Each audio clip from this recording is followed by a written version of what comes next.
Hi guys, তোমরা কেমন আছো? আজকে একটা জিনিস তোমাদের সাথে শেয়ার করতে যাচ্ছি।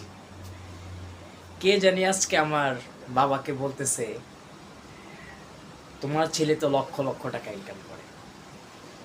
তো আমার বাবা জবাবে ওনাকে বলল যে আমার ছেলে লক্ষ লক্ষ টাকা ইনকাম করে, কোথায় থেকে এত টাকা আসে আমি তো জানি না, আমার ছেলে হয়ে আমি জানি না।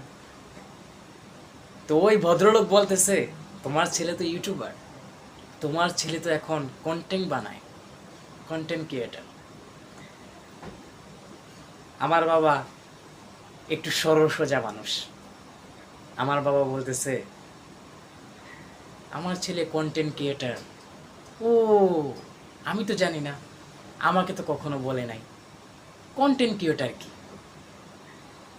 জবাবে ওই ভদ্রলোক বলতেছে, তোমার ছেলে তো ইউটিউবে ভিডিও আপলোড করতেছে, তোমার ছেলের ভিডিও পুরা দেশে বিদেশে ছড়িয়ে পড়েছে, তোমার ছেলে তো এখন লক্ষ লক্ষ টাকা ইনকাম করে, তোমার ছেলে তো এখন ফেমাস, তোমার তো এখন আর কিছু করার দরকারই নেই, তোমাকে তোমার ছেলে শেষ বয়সে ঠিকঠাকভাবে চালাতে পারবে, তোমার ছেলে এখন ফেমাস সেলিব্রিটি হয়ে গিয়েছে, লক্ষ লক্ষ টাকা ইনকাম করছে।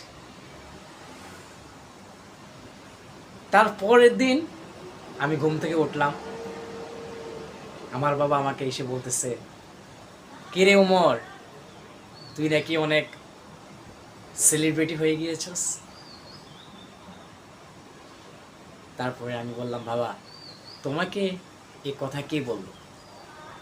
শুনতেছি পাড়া প্রতিবেশী বলতেছে আমাকে, আমার ছেলে সেলিব্রিটি হয়ে গিয়েছে, আমার ছেলের কন্টেন্ট দেশ বিদেশে দেখতেছে, আমার ছেলে নাকি লক্ষ লক্ষ টাকা ইনকাম করে।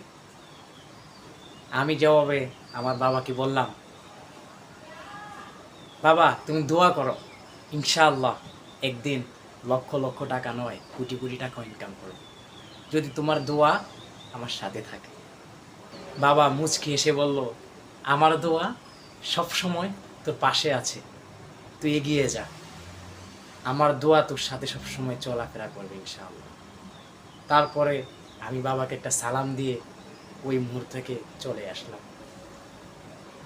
তো ভাই, যে বলেছেন না কেন, আমি এখনো লক্ষ লক্ষ টাকা ইনকাম করি না, কিন্তু আল্লাহ চাহিতে কতক্ষণ, আজকের ফকির কালকের ধনী, কালকের ধনী পরশুর ফকির।